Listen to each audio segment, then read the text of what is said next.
Speaker Paul Ryan gave a speech about the state of the 2016 race, and he denounced the hateful rhetoric.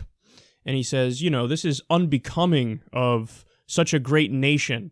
When you look at the national politicians, the people running for president, saying the things that they're saying, tisk, tisk, I don't like this. So I think Progress explains here. He also apologized for his own past rhetoric about poor people of color.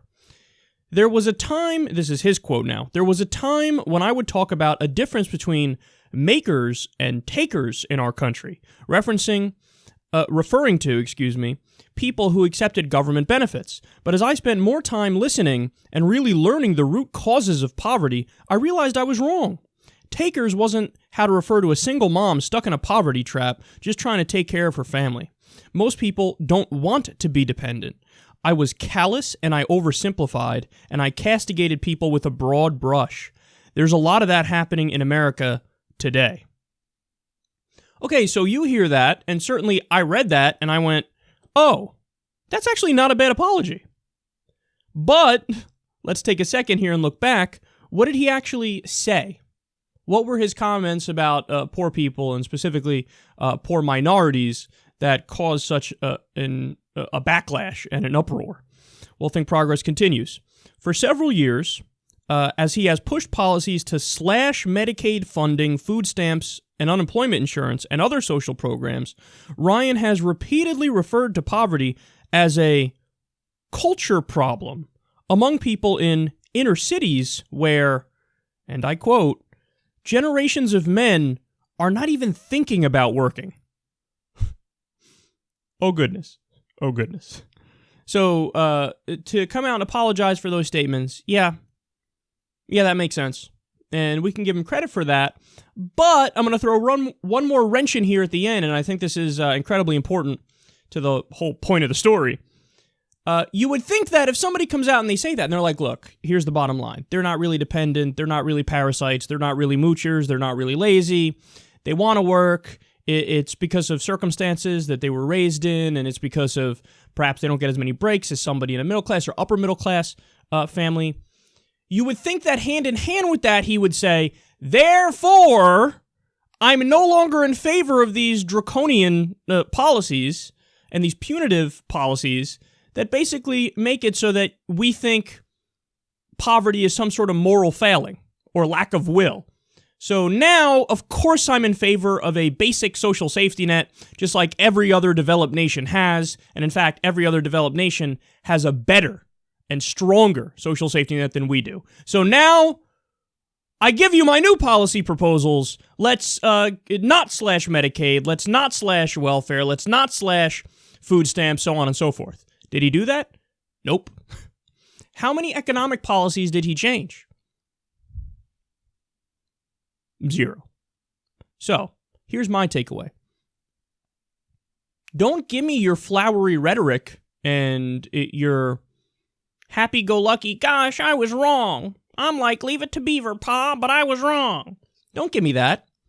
Unless and until you take a second and you change your policies, because that's what intelligent people, rational people care about.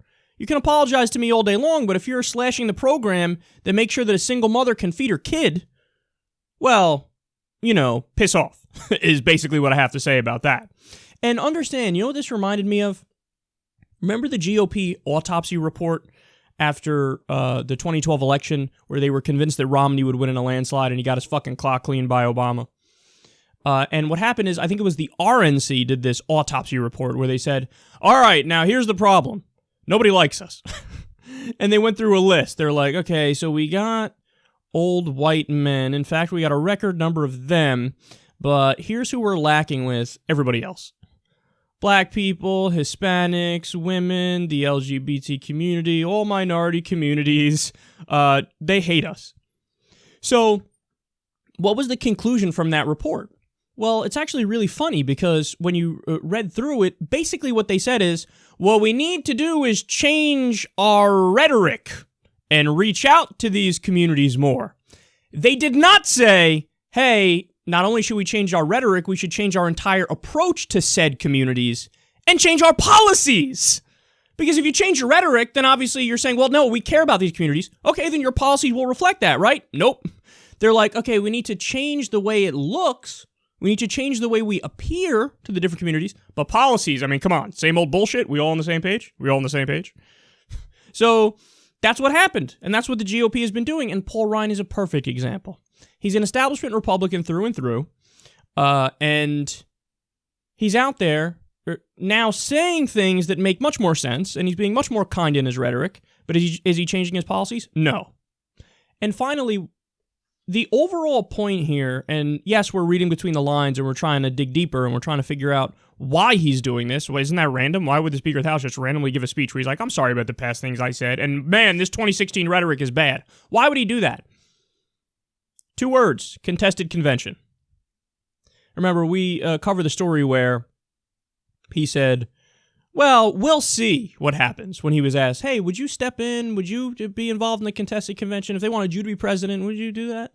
He's like, I don't know. We'll see. Now, the day after he came out and said, no, I'm not interested in that. But what he doesn't say is, if he's basically pushed into that position by the party, would he accept? Now, that I think is a different thing, and that I think the answer might be yes to. And that's the only reason why you do this. Is because if there is some sort of contested convention, well, look, Paul Ryan's been out there saying he's the antidote to all these problems. Paul Ryan's out there saying, man, I'm really not like these other Republicans who are too draconian and too backwards, and I'll at least say the right things about minority communities while I push for the same policies as the other Republicans. But, hey, aren't I so much more presidential?